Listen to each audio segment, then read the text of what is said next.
Action. Trust me, true believer. Not only did I not think I would be doing a cameo in such a big movie, I never dreamt there'd be such a big movie. In those days, I was writing those books. I was hoping they'd sell, so I wouldn't lose my job and I could keep paying the rent. All of a sudden, these characters have become world famous. They're the subject of blockbuster movies, and I'm lucky enough to get little cameos in them. Thank you. E-Mark. Okay, and background action, and action. They decided any scene with Bob and me You remember me? Sure don't. had to be a sure crowd pleaser. Look great, Hef. Cut. Ladies and gentlemen, that's a camera wrap on the creator of Iron Man, Mr. Stan Lee. We are so lucky. Robert Downey Jr. playing this role. I was born under a lucky star, I gotta tell you. And to be in a scene with him, brief as it was, and I'll talk to them about that later, it was a joy, really a joy. I just love doing cameos because, first of all, there's no real responsibility. We arrive at the place where they're shooting. The director says, go to wardrobe, go to makeup. When I'm all finished, okay, here's your line. That's Captain America? I thought he'd be taller. I'd like to start with the line that might have been put to you, sir, which was, did it work? I'm a very good study. I can remember a whole line after reading it 3 or 4 times. Did it work? And action. Superheroes in New York? Give me a break. I mean, I say a line or two if I'm lucky enough to get a line. Sometimes it's just pantomime. Larry King. Larry! But there I am on the screen, and I'm a big ham, so I love it. Oh, man. I am so fired. I like them all. I mean, as I think of them, each one is my favorite. And shrink. Well, the 60s were fun, but now I'm paying for it. And cut it. And I love being in the theater and having somebody next to me say, oh, look, that's Stan Lee. I get a big kick out of that. You know what? I think I'll just take these, bring them over here, and hold on for safekeeping. Are you Tony Stank? Oh, man. Anyway, before I was so rudely interrupted, at that time, I was a Federal Express man. I'm trying to tie the Marvel Universe together by being the one common denominator that they all have. What's the matter with you kids? You never seen a spaceship before? My cameos are always fun, especially when I do one with Thor. I play a barber, and I'm about to cut his hair. Touch something, and then the whole thing's gonna come to life. Okay, yeah, good. No! Yes! Hey, you guys, make love, not war. Each one stands out more than the previous one. This is one of the best cameos I've done, let me tell you. Look at the girl I'm with. You know what I'm saying? She's crazy, stupid, fine, right? You go, yeah. Yeah, crazy, stupid, fine. So fun when you show up in the films. It's really neat. Well, it's great. I love it. I mean, people are so nice. Hey, brother, how you doing? Thank you. All right, have a safe trip down to it. Good to see you. The fact that I'm working with characters that I've created. Not too shabby. That's awesome. You designed me in the womb. By the crimson rings of Sidorak, it's Doctor Strange. And the fact that they are being directed so beautifully. I'll need a ride home. Why don't you try that? I'll need a ride home. To work with such professionals, and they all have a love of the characters. Chris Evans came over to me like I'm his father. He is so happy to be doing what he's doing. He's so happy to be Captain America, you know. See, nobody's going to recognize you because they'll expect to see this little guy. Hey, glad to see Chris. Hey, congratulations on the twins. Thanks, buddy. Hey, that's terrific. Yeah. So you say something first. I say, it's aged for 1,000 years in barrels built from the wreck of Grunhild's fleet. It's not meant for mortal men. And then that's you. What the hell did you just say? Is not meant for mortal men. Neither was Omaha Beach, Blondie. Stop trying to scare us. Come on. I don't think of them as cameos. All right. I rather think of it as a supporting role that I play. Excelsior.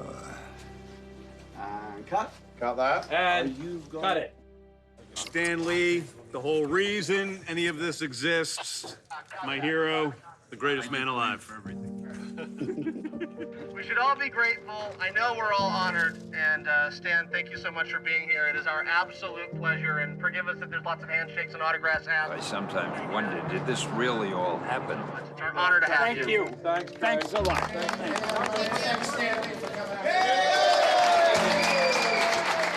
In the days I was writing these things, I never thought it would turn into something like this.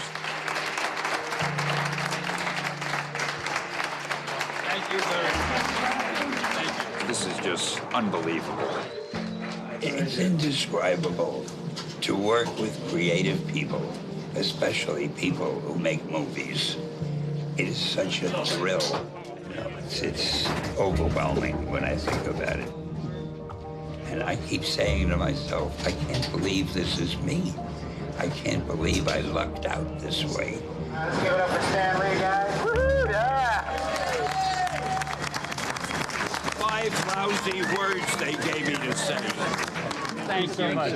You're a great director. It's something you never forget. And thank you for all of this, and I hope that I didn't set interviewing back a few decades. Okay. I'll see you later. Thank you. Appreciate it. I remember every cameo I've done since the first one. And I think I'm a very lucky guy.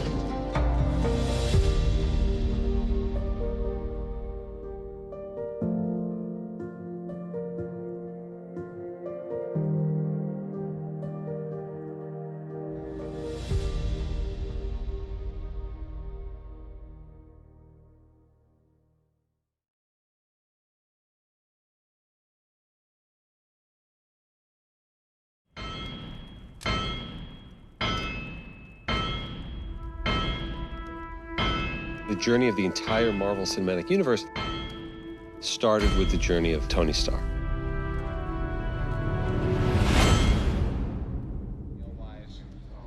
Much better than big old, clunky.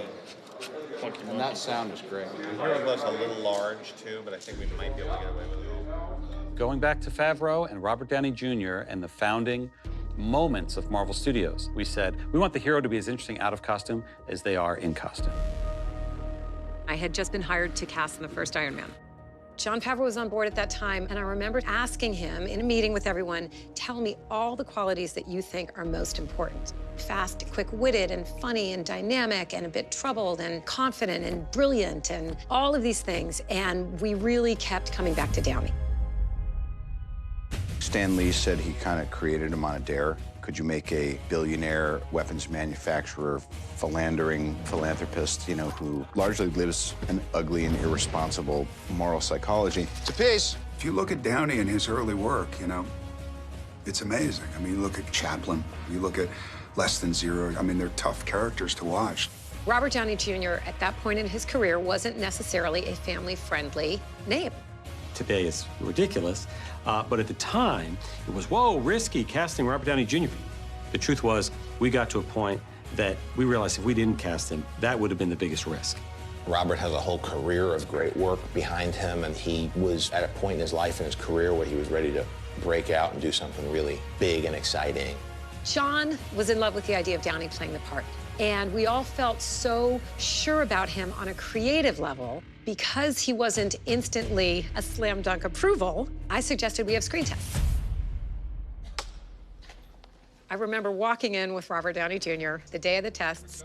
He was laughing and in great spirits and completely at ease, and he got in front of the camera and started saying the lines. I assure you the day weapons are no longer needed to keep the peace all happily transist to manufacturing bricks and beams for baby hospitals, making hemp pants and the like, but until that time, can I get you a drink? I don't want to call it an out-of-body experience, but it was one of those rushes that I'm sure like somebody would feel if they're about to play a big sporting arena, playing for the ring or something like that. It was just like, am I gonna pass out or am I gonna nail this? On that day that Robert screen tested, it was clear that there was no one else who can play that part. It was magic. It was exactly the feeling as a casting director with Kevin, with John, with everyone, that we all wanted to have that feeling like we have it. This is it. This is Iron Man. Iron Man 1 was incredibly special. We sort of improv the whole thing. We laughed, we cried. We got very, very close on that movie. We were the first Marvel movie as a studio. You know, there was no real model for it yet. Nobody expected too much of it. It's Iron Man. We wanted to make a good quality film, a good story, something that was smart enough, funny enough. I still remember Tony landing in the high desert in the eastern Sierras when he escapes the cave, and I was buried up to my neck in sand, and the storm was coming in, and we only had a couple minutes to get this take, and it was like God's grace just came in and gave us the take that was in the movie. Not bad. I loved the first movie so much. I was just so carried away by the story. It was funny, it was clever, it was witty. Let's face it, this is not the worst thing you've caught me doing. By casting Robert Downey Jr., they were intent on breaking the tradition and mold of these types of movies. It was an unexpected choice at the time, and so it made for this really dynamic, really surprising performance. Yeah! Is that so hard? He's so bright and so fast, and it takes you so long to catch up with him, and it's perfect for that character. Good luck keeping up. I think most of us have been pretty vocal about what he started, and without him, none of us would be in this position. He really is the patriarch. I think he really understood the weight of the responsibility with these movies. Iron Man 1 changed the genre. And I think the casting of Robert Downey signaled to the world that we are serious about our characters and we really respect them in a way that we're going to hire the best actors possible. It really was just this perfect storm. I had hypnotized myself into such a state of confidence that I was certain that everything we were doing worked. And the rest is history. I am Iron Man.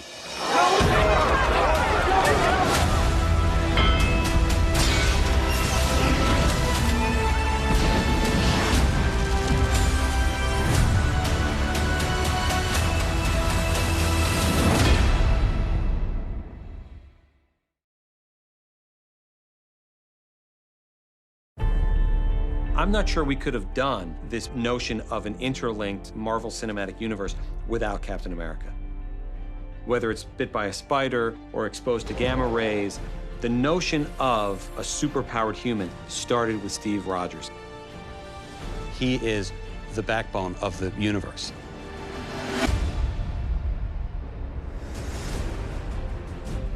As we were developing Captain America, the First Avenger, we brought in these two writers named Chris Marcus and Steve McFeely. They were the sole writers on the first Captain America film. They went on to become the sole writers on Captain America: The Winter Soldier, sole writers on Civil War, and now Infinity War and Avengers Endgame. They deserve as much credit for Captain America as anybody else. When we were talking to them, they had 2 movies out. And so the idea that, no, this is going to build into a giant, ongoing, interconnected universe was like, sure, of course it will. I have no doubt.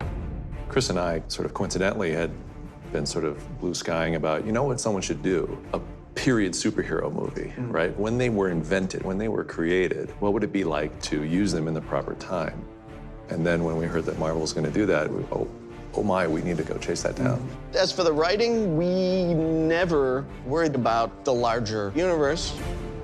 The mission is always make the best movie in front of you, because this whole thing is dependent on making good movies one at a time. We had the same goal in the first Captain America. We subtitled the Captain America film The First Avenger for a reason, because putting a star in red, white, and blue on that scrawny kid who yearns to be a part of the battle, that is where it all started. We knew that the movie wouldn't work if you didn't buy Steve Rogers at the top. I don't like bullies.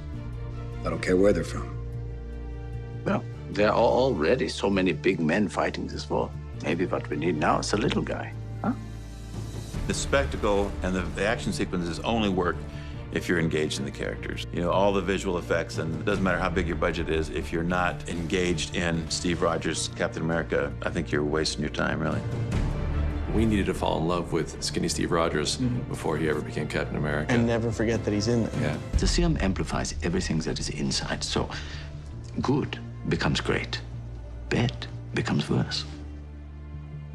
This is why you were chosen. Because a strong man who has known power all his life may lose respect for that power, but a weak man knows the value of strength. Steve Rogers, more than any of the other superheroes, really kind of loses who he was in the process of becoming Captain America. The old him ceases to exist. There's no life of Steve Rogers that he goes back to. In the Avengers, he's the leader because he's completely dedicated to everything, partially because he doesn't have anything else to turn to. His desire to keep it ordered and to keep some meaning, all of that stuff is still an issue for him. He's always been this very austere kind of guy, but had this real loyalty to institutions and to people. We have orders. We should follow them. Following's not really my style. I think they slowly strip that away from him. You know, he loses his faith in government and Winter Soldier, loses his faith in his friends and his family in Civil War. You know, I think when we see him in Infinity War, he's just turned his back on a lot of things. Earth just lost her best defender. So we're here to fight. And if you want to stand in our way, we'll fight you too. With this movie, they let him kind of return back to that hopeful soldier, leader. This is the fight of our lives. And we're gonna win. Whatever it takes. When we first met the folks at Marvel, we chased the Captain America job and certainly had no idea that it would lead to the next 10 years of our career. And we've had Cap most of the way. It's been a lot of fun having someone with that gravity. It's a rare character. You don't get to write that character much anymore. He's an aspirational figure. It's a combination of where we put him in the universe and Cap rising to the challenge. You just don't know when to give up, do you? I can do this all day. When our characters are beginning to come to life, it all starts with artwork. Our visual development group, led by Ryan Meinerding, for the better part of a decade, has been that very important step between the comics and the final product that has brought Captain America to life. One of the great things about the comics is that Captain America was always designed to read really quickly. And also, because they had limited colors in the printing, there's a simplification that happened with a lot of them, that they were just, you know, this guy's red, white, and blue. There's a really fast, iconic thing that happens with the characters as the source material. Trying to bring that into a real setting, like for a film, whatever they simplified for the design for the comics, we're trying to fill out in a way that makes it feel real. If they only had line work and 4 colors, and they're able to make something that resonates with people for 60, 70 years, how can we find a way of putting it into our work? In the case with Captain America, we're trying to find reference materials that bring him into sort of a world of a soldier. The first time he puts on the costume in Captain America: The First Avenger, it's about him being that sort of patriotic icon that's in the USO show. So that was where we were trying to sort of take those really classic and iconic lines that were designed back in the 40s and turn it into something that was always kind of meant to be a little bit goofy, sort of put him on stage and say, you're a symbol for America, show us how much of a symbol you are. Not all of us can storm a beach or drive a tank, but there's still a way all of us can fight.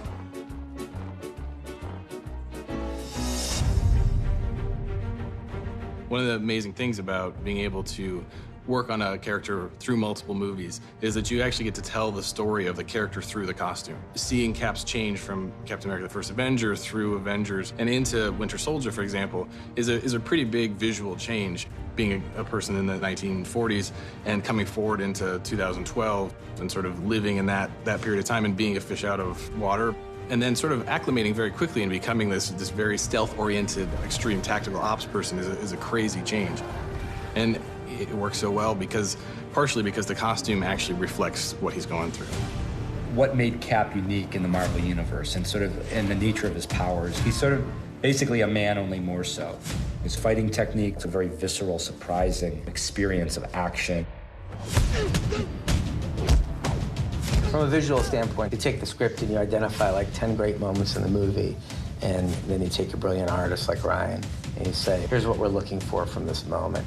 And then Ryan draws up and colors and inks a beautiful, frame from the movie. Before we get started, does anyone want to get out? They do incorporate lighting. They incorporate a strong visual element. Where will the camera be in a very, sort of dynamic and specific moment? And that does inspire the movie. For Captain America, almost every iconic sequence came right out of Ryan's original drawings, where he was just by himself with his drawing pad at his computer. I've been at Marvel for about 12 years, which is almost the entire time that Marvel Studios has existed. There's a sort of a craziness to the notion that I've been able to stay with the character over the course of 9 years. Being that sort of medium between the comics and what is actually on screen has been a joy that I couldn't have imagined. When we really distilled the core qualities that we wanted out of Captain America, I think there's a moral fiber to him that really isn't something that you act, that it's something you need to possess. And Chris Evans was someone who seemed to inhabit all of those qualities the most. So everyone was in love with the idea of Chris, except Chris. The only reason there was hesitation to begin with was because of the commitment. It's a big movie, and those are the movies that if they succeed, there's a change, a lifestyle change. And if it fails, it's a whole other can of worms. Even Chris's reluctance to be a star spoke to how right he was for the role, because Captain America was not looking for the limelight. He was humble, he was modest. He needed to feel that in his bones. I love the character. He's everything that I wish I could be as a man, And the creative forces behind the film are fantastic, between Joe and Kevin Feige. And, Marvel in general, they know what they're doing. So in the end, I was so excited. Once he committed 1,000%. He stands there, tells the truth, and then kicks ass. I think there's a confidence that he really brings to the character and an integrity that people really respond to. There's something so endearing, so charismatic, so charming. He has so much heart. There was something very heroic. There is something that he brings to the character beyond what we could write on the page, beyond what we could illustrate in, special effects, that is uniquely Chris. It's no secret, I love Chris Evans, and I love Captain America. Captain America was the single hardest character to launch in this universe. This kind of guy out of time, and is it too retro? Are people going to get it? I cannot imagine anybody but Chris playing this role. It's a very difficult role to play, because on one hand, you have this character that has this very strong moral compass. You try to think, where's the conflict in that? He allows himself to be vulnerable. He allows himself to not take it so seriously. Don't worry about it. It's just It makes you love that character, and it makes people want to follow him. It's been really great watching him sort of pull this off. What he does in these movies may look effortless, but it's effortless because, it's a testament to what he's done with the character. It's tough to try and present challenges to someone who is so selfless. The biggest worry is not only trying to make the guy entertaining, but also keep him interesting enough to have audiences want him coming back. Every time I see Evans, he's like more and more like Cap. It's like we've invested him with that. And Chris is up for that, because that's what makes it exciting and different. There's this huge amount of love for the character. There's 20 Captain America shirts wherever I go. It ceased to become just about him and how well he inhabited the role and all that stuff. It's become part of our culture just as a symbol. It's that thing that gives you those kind of, teenage goosebumps. I think we have a lot emotionally invested in Cap as a character. We have a lot emotionally invested in Chris as a friend and a collaborator. It's a proud moment to be able to sit back and look at, with perspective, the journey that character's gone on. You're looking at yourself in this old makeup, and you're trying to tap into Steve's journey, but you can't help but think about your own and think about what this entire experience has meant to you. It's just been littered with so many good memories. I never want to work with these kids, but I'll get them there. It is because of this journey of just such an embarrassment of riches and such good fortune and just good luck. And again, it's just so unblemished because there are so many wonderful people around me. This has been such an incredible chapter in my life.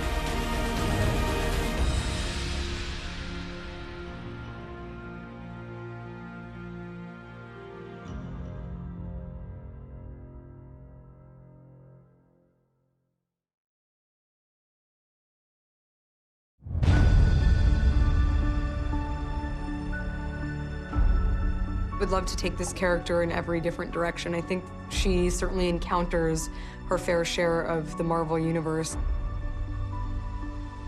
It's nice to be able to play a superheroine who has a past. You know, she obviously has been around for over, 40 years. And I think has a real foundation for all different kinds of spin-offs or interactions with other characters. I think that the possibilities are really endless.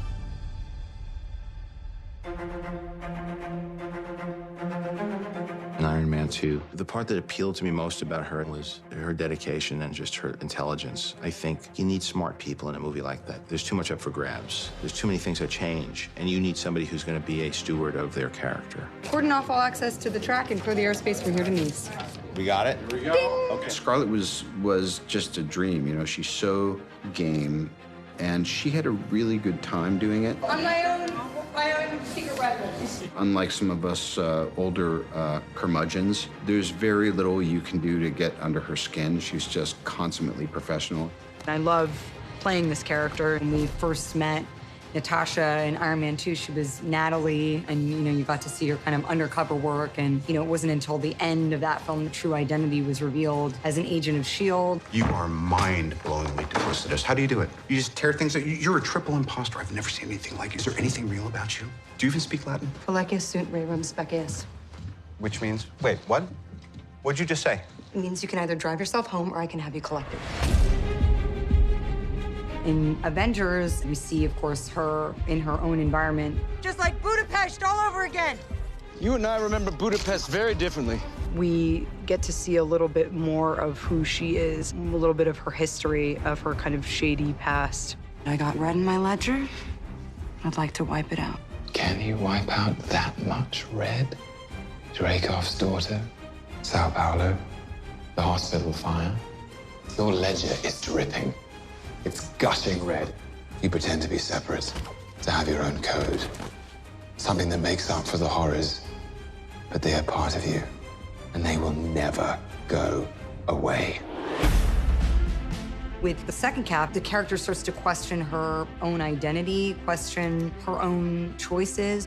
I thought I knew whose lies I was telling, but I guess I can't tell the difference anymore. She's an isolated character. Cap doesn't know whether he can trust her or not, so she is not part of the family per se because she's never been taught to rely on anyone other than herself, and she has a view of the world that is skeptical and cynical, and her and Cap grow over the course of that movie, and he teaches her trust. You know, it's kind of hard to trust someone when you don't know who that someone really is. Who do you want me to be? How about a friend?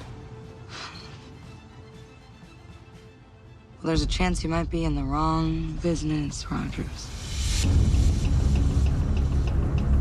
In Avengers 2, she really, allowed herself to want things and to envision a life for herself outside of things that have kind of fallen upon her. I have no place in the world. Exactly.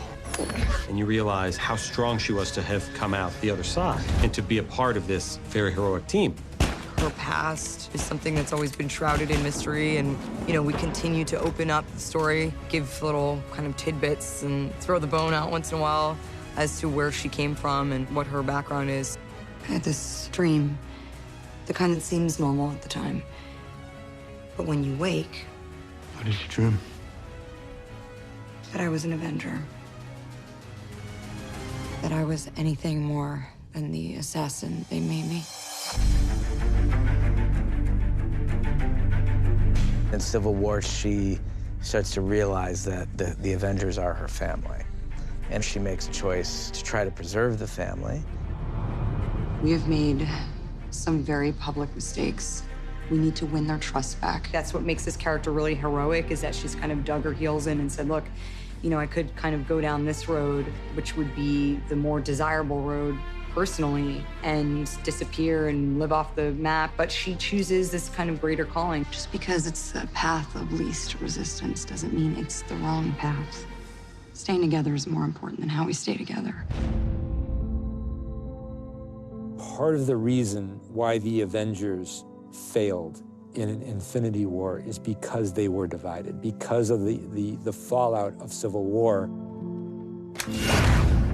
Natasha's a very strategic fighter, and she, I think, is really just trying to give whatever she can in order to save as many people as possible. He did exactly what he said he was going to do. Thanos wiped out 50% of all living creatures. At the beginning of Endgame, she wants to bring it all back because she feels like it is the strongest emotional connection that she's ever had in her life. She's struggling to deal with the fact that they lost, and she hasn't stopped. 5 years later, she's still fighting to figure out how to fix this problem, and she hasn't let go. She has to do everything in her power to undo what Thanos did. She's presented with a choice, which is to give her own life to bring everyone else back, and she does it, which is the single most heroic moment in the history of the Marvel Universe. It's okay.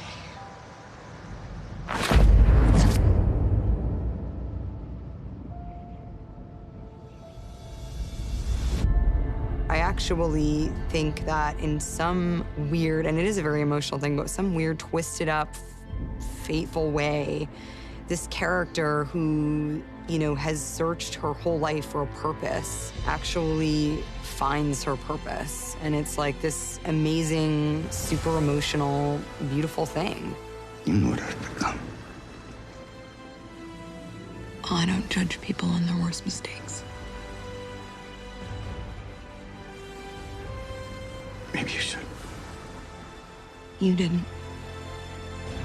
I feel very fortunate. It's been an incredible gift as an actor to be able to come back to a character that's as complex as Natasha. I think there's kind of a lot to explore there, and that is so exciting.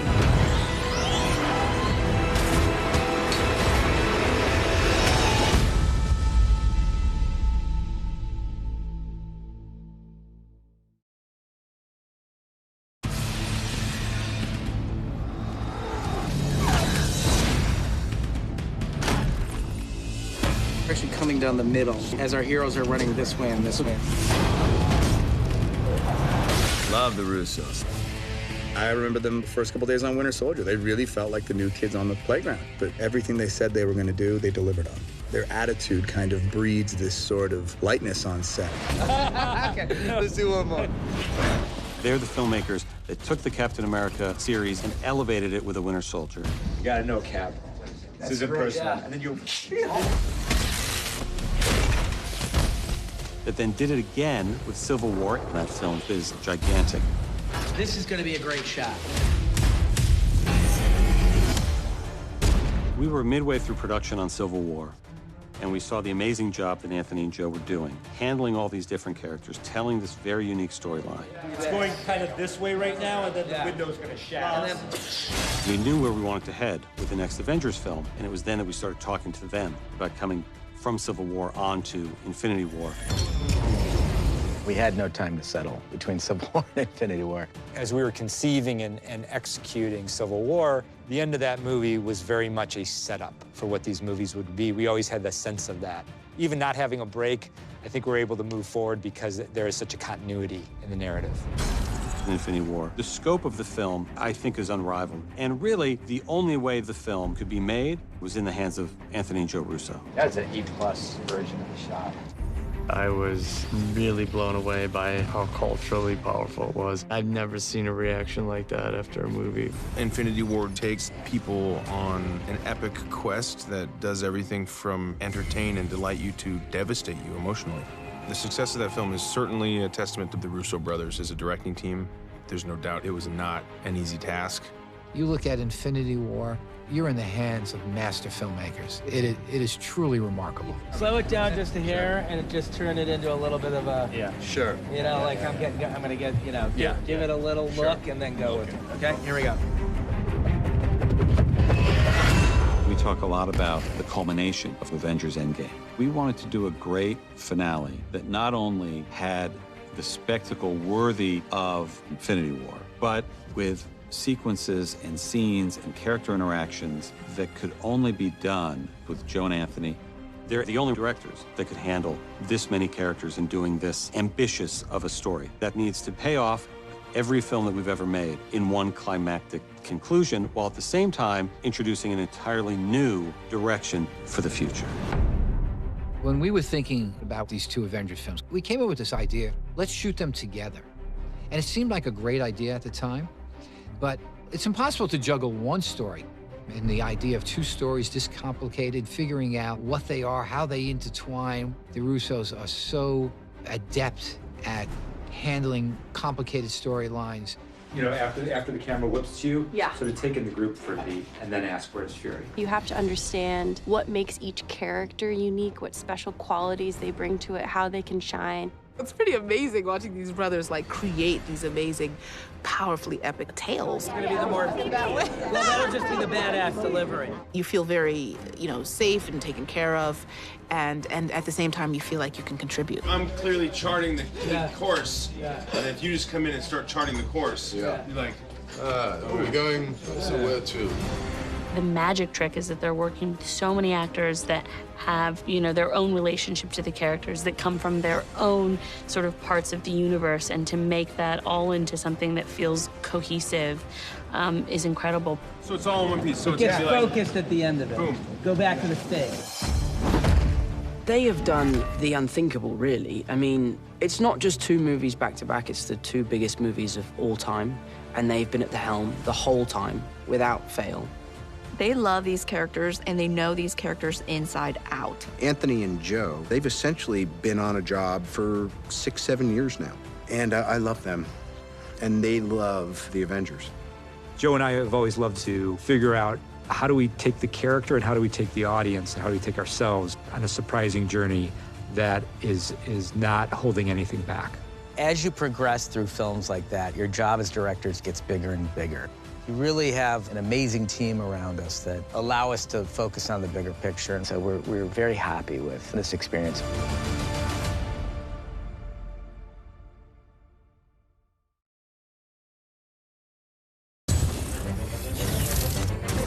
It's been really exciting to get to work with some of the actors from different franchises that I have just admired. I guess you would say are sort of an extended family. And then, of course, there's new characters that are also being introduced to the family. Where are you going? To kill Thanos. Certainly great to see that the audiences are embracing and even asking for, begging for really strong female superheroes. It's wonderful to feel like you've witnessed and been a part of that growth. I'm always picking up after you boys. I think one of the dangers of playing a kick-ass chick is that you just mimic what you've always seen kick-ass men do. You want to show me how to punch? That's how you punch. It's really important for me to find the voice and the rhythm and the style and the meaning of what it means to be a powerful woman, and that be its own distinct thing. I so enjoyed being able to be a piece in the puzzle that was a woman who was the head of an army and who was the right-hand man of the leader. And seeing how that resonated was very humbling and very moving. Women are demanding equality in the workplace, whether you're in a superhero costume or an office job. And I think Marvel is doing a great job of amplifying that in the films and representing that properly, and that's a beautiful thing. Every morning I think about every way that I can help women have representation and be out there in the world. And I think for me, it's important for women to know that it can be done. Hi, I'm Peter Parker. Hey, Peter Parker. You got something for me? Our goal with Endgame was to provide a climactic conclusion to the journey that the MCU has been on for these 11 years now. And so we spent a lot of time looking backwards at the journey that the overarching narrative has taken and all the characters that have been a part of that story. And I remember it just dawning on all of us one day, just like the sheer number of amazing female characters that were now in the MCU was just so exciting and impressive to all of us. I mean, we really looked for an opportunity to just celebrate that. You get to see this really beautiful thing, which you kind of get a taste of with Avengers Infinity War as well, which is very powerful people meeting each other, powerful people all being in one room, powerful people that all have very specific skills working together to form a team. We have a small little moment in the Wakanda field in Infinity War where we have Okoye, Natasha, and Wanda teaming up to fight Proxima. And that moment in the trench was pretty spectacular to see when we were shooting Infinity War. And we wanted a little bit more of that in Avengers 4. I don't know how you're gonna get us through all of that. Don't worry. She's got help. It was really beautiful to feel this sort of Marvel sisterhood, you know, and we're all coming from so many different films that we all came together. It's kind of like, I see what you do. I know your powers. Okay, show me what you got. And then we just clicked. And we were just like cheering each other on. Everyone's just kind of taking their turns, moving around, trying to help each other out. It was so fun. You share this connection. So there's a connection without ever having met. It's a really cool thing about the whole battle. That day was insane. We were all in it together and it felt electric. It was really, really cool.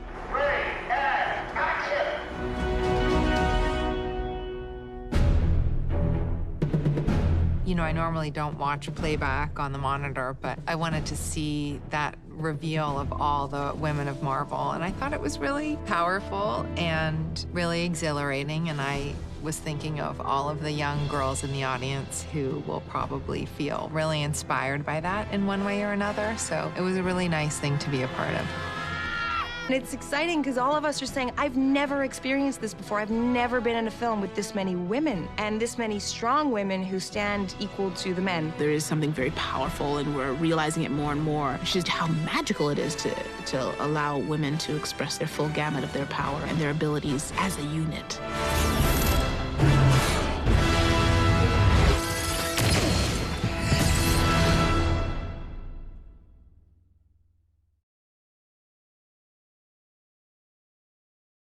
What's wrong with him? He's pissed. He thinks he failed. Thor has suffered tremendous loss, more so than any other character. Asgard has been destroyed, and now he has to suffer the loss to Thanos. How does a person who's suffered two devastating losses like that move forward, and how would he process that?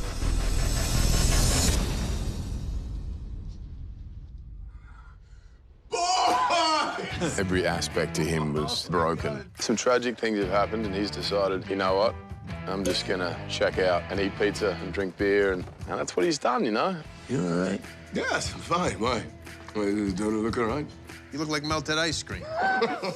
So what's up? You just here for a hang? He's a very depressed, sort of removed Thor, becoming the opposite of what we've known him to be in the past. Don't you think I'm down there wallowing in my own self-pity, feeling sorry for myself, hoping to be rescued, hoping to be saved, but you're wrong, okay? But the great thing about Thor is, like, there's something in his spirit that stands in contrast to where he's let himself go physically and emotionally. There's beer on the ship. And what kind? Being able to do this new version of Thor, it's hugely liberating and fun. We had a big sort of fat suit, which I think was sort of 60 or 70 pounds. This little move. Yeah, that's the shimmy. It was the hottest I've ever been. How does that feel? Oh, I mean, amazing. Looks like it's in the right spot. And we had, obviously, the beard, the hair, and I had these things that go in the mouth to kind of plump out my cheeks a bit, which sort of had a little effect on the voice as well, but probably in a good way. It was a different Thor. Hi, my name's Thor. I'm 22 years old. Live on Asgard, and I like sugar. We're shooting a superhero film, and here's one of the most recognizable superheroes, but he's just turned into a new character. What Chris does with that character and how it just kind of has this shift. His excitement was really palpable. He'd been playing the character for a while and really wanted to find something new. He has such dexterity as a talent. He's incredibly funny. He has just really lovely energy. Is he asleep? No. I'm pretty sure he's dead. Thor's new look will seem like it's being played for laughs. But thanks to the performance that Chris Hemsworth gives, it becomes very touching. Let me do this. Let me do something right. And we see over the course of the film how he tries to regain his sense of purpose and regain his sense of redemption. It's not working. And at the end of the day, even though he's carrying a lot more weight, he's still the Thor that we love. I'm still worthy. The Avengers pull him back in to have a sense of duty. He finally comes around, and he's a full-on Avenger with it carrying another 80 pounds, though. Look at the first couple steps. I thought I was cooking. I thought I was going so quick. Maybe you want to give a battle cry. Oh, yeah, you're good on that. It felt like I was playing a completely different character. There was a real opportunity to just kind of swing for the fences, and it was so much fun. What do you think is coursing through my veins? Cocoa Puffs, nachos, embarrassment. Lightning.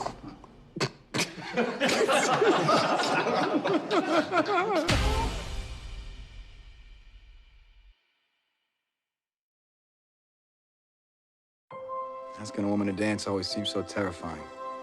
And the past few years just didn't seem to matter that much. Figured I'd wait. For what? Right partner. The essential conflict in Steve is the desire to serve, and that desire to serve would supersede his personal identity. He's got an amazing set of morals and values. He's an incredibly good man, given the hand that life has dealt him. Dr. Erskine knows that if this guy's given this great gift, he won't take advantage of it. He understands how to value what he has because he didn't always have it. The common issue among all the Marvel heroes is that they have a very vulnerable side to them, and Steve Rogers is certainly no exception to that. He is probably the most vulnerable before he becomes Captain America. He, more than any of the other superheroes, really kind of loses who he was in the process of becoming him.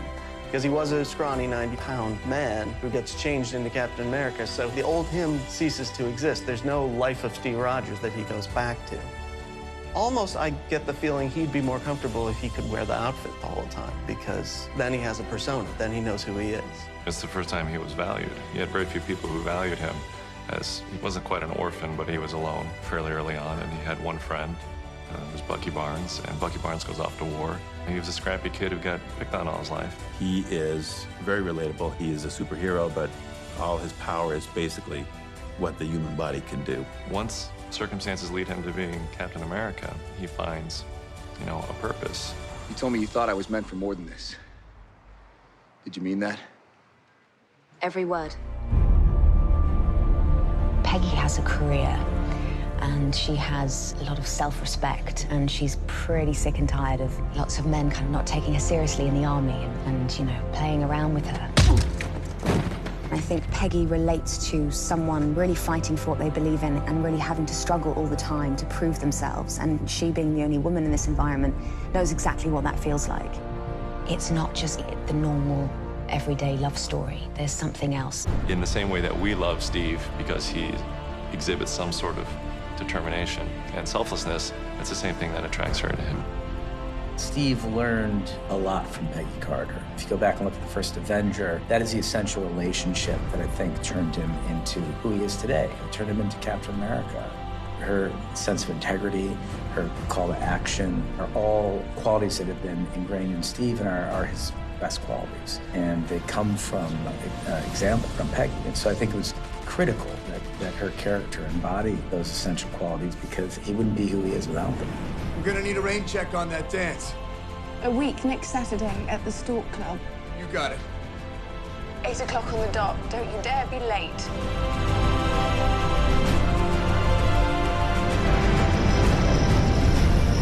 The great tragedy of Steve Rogers' existence was, he found the love of his life and then had to sacrifice himself in 70 years of his life to save the world.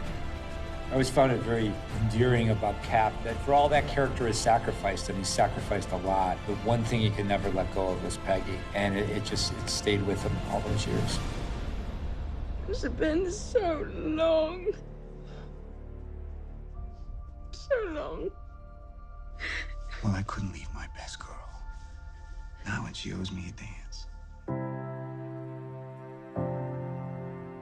We want the audiences to feel moved by it. People have sent me poems that they've written about Peggy and Cap, and montages that they've sent me of Peggy and Cap's greatest moments, like putting like soundtracks over them, like Aerosmith soundtracks or something, and longing looks from Peggy and Cap, and I'm realizing that the story's affected them, and that's great because we feel like that's what we wanted. We wanted something that had heart to it, that people essentially cared about. Even after he died, Steve was still changing my life. I really like what they let my character experience in these movies, to be honest. The struggle and the sacrifice and the culmination of friendships that have had peaks and valleys, and it's just a really layered, colorful experience. His arc over the course of the movies take him from a place of service to where he started to question authority and ultimately embrace his identity and become self-actualized. And he has the opportunity in Avengers Endgame to go back and correct the loss and be with Peggy, the love of his life. And he makes that choice. So did something go wrong or did something go right? Well, after I put the stones back, I thought maybe I'll try some of that life Tony was telling me to get. You're trying to tap into Steve's journey before you go to set to understand what this moment means to him, but you can't help but think about your own and think about what this entire experience has meant to you. Oh, God, you can get choked up even thinking about it right now. You want to tell me about her?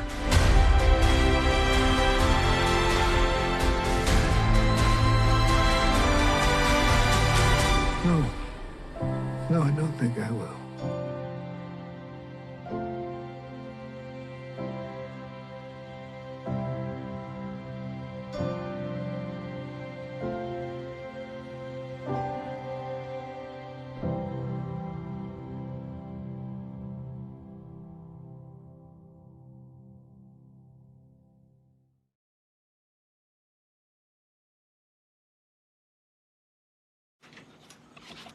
These are Goji's?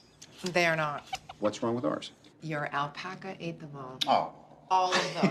What a glowing endorsement. First of all, Gerald is our alpaca. It's not my alpaca if he's eating my Goji's. Okay, they're gonna be nice in the salad, I think. No, right? don't. Could you put it down? Get out of my kitchen. Okay. Whoops. We're good here, right? Yeah, we're great. Tell Madam Secretary lunch is in 5. I will collect our alpha female post haste.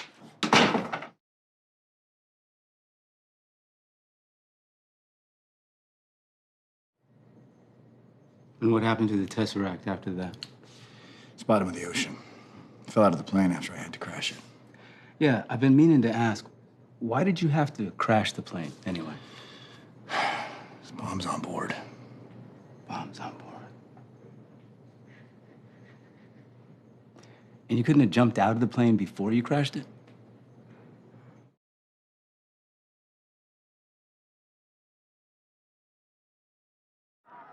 How long did you fight these guys? About, 2 or 3 hours. Hours? The Chitauri, the suckiest army in the galaxy. Why didn't you just blow up the mothership? We didn't know that was a thing. You didn't know that was a thing! Everyone knows! Hey! There we go.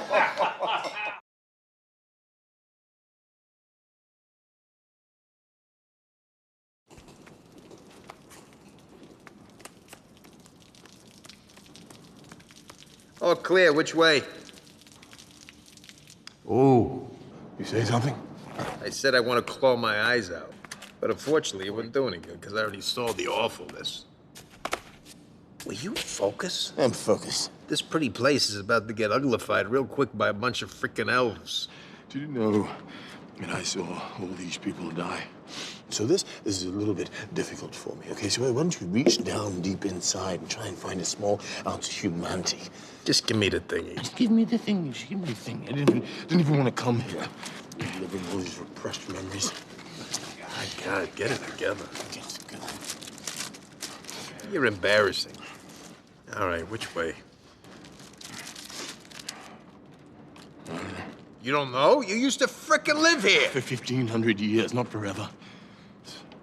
That way, I think. Yeah, maybe. We are dead. We are so, so dead.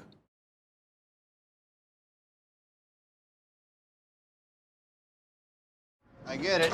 It's nutty. It's crazy making because you start worrying about a legacy. You know, you want to leave him a better world, and then you realize you haven't done all that much to give him one. It's What's your name again? Potts. Potts. Yeah. You want to come work for me, Potts? I'm a little tied up in futures right now.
Nobody pull a hamstring.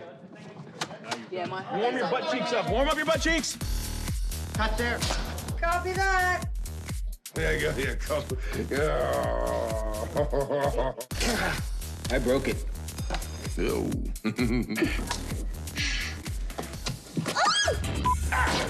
No, Pratt, you had it. All right, here we go. The thing about time travel. Es more important to look marvelous than to feel marvelous. I can't believe I made a whole movie with this thing on. Yeah, does it look cool or... Doesn't feel cool, but if it looks cool, that's what matters. Do you have any idea what's coursing through my veins right now? Funyuns? Yes. Orange soda? We are getting the whole team, aren't we? A duck! Good one. See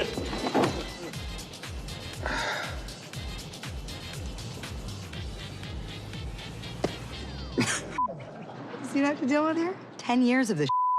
Her synaptic drive was probably damaged in battle.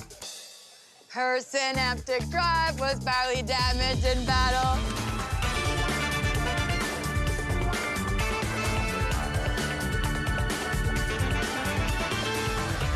Oh, you sure? You don't want a 90210 this? Big Star-Lord's here! Whoa!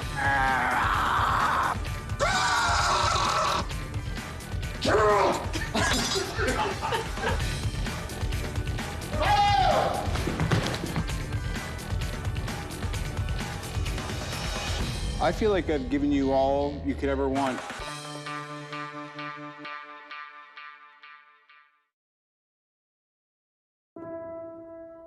God, seems like 1,000 years ago. I fought my way out of that cave, became Iron Man. Realized I loved you. I know I said no more surprises, but I was really hoping to pull off one last one. The really unique thing about Endgame for Joe and I was that this movie was the ending. Marvel and Kevin Feige have certainly done something singular in cinematic history. We really want to bring that same experience to the audience. We want them to feel the fullest range of emotion because we feel like that creates the most complete ending. Our goal was to deliver an experience that felt like a very satisfying, surprising, yet fitting ending to this narrative that they've been following for these many years and these characters that they've loved for so long. Avengers!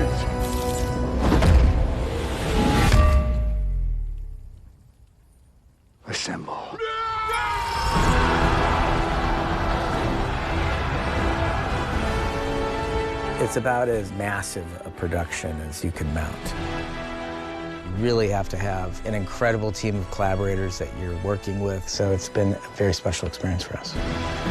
There's an energy here on set that comes from everybody's dedication and character and belief in what we're doing, and that what we're doing is important and matters to people. Everybody recognizes, I think, in the cast what an amazing opportunity these movies are, and they know that it's going to take everybody's best effort to pull them off properly. So the collaborative energy that every one of these actors brings to set every day is really remarkable and a big part of the magic of these movies. Ladies and gentlemen, that is a wrap! These are all people that for literally the last 7 years, uninterrupted, we have been collaborating with. They've been like family to us. We're gonna miss everyone. This has been such a rare opportunity. It's the opportunity of a career. And I think we look at it like that, and I think everybody involved does. So this time that we've spent at Marvel is irreplaceable. Yeah.